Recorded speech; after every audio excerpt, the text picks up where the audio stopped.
We need to find the equation of the line with a slope of -3/4 that passes through the point 2, -1. Give your answer in the form y equals mx plus b. So if our slope equals -3/4, we'll have m equals -3/4, and it passes through the point 2, -1. Okay, so the way that there's a couple different ways you can do this. One way is you can use the point slope formula. So you do y minus y1 equals m times x minus x1. Now when you do this, this will be your x1, this will be your y1, and then your slope is -3/4. So we'll just plug it in.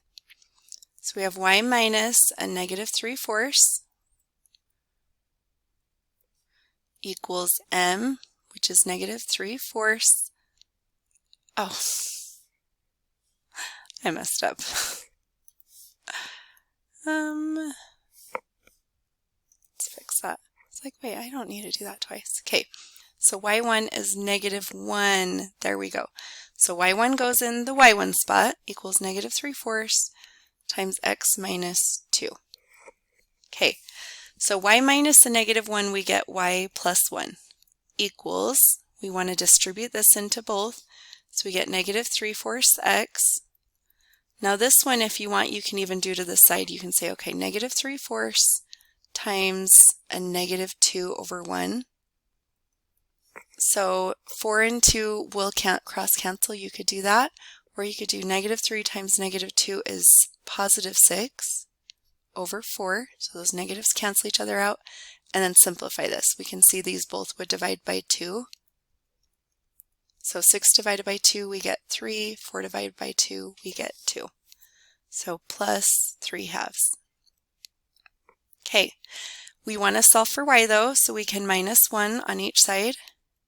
So we get y equals -3/4 x. Again, if you want to do this on the side, you can. 3/2, we want to -1. Well, 1, if we need to get our common denominator, and so we would times the top and the bottom by 2.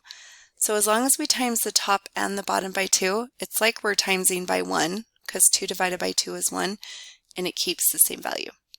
So then we have 3/2 minus 2/2. 3 minus 2 is 1, so we just get 1/2. So that will be our final answer.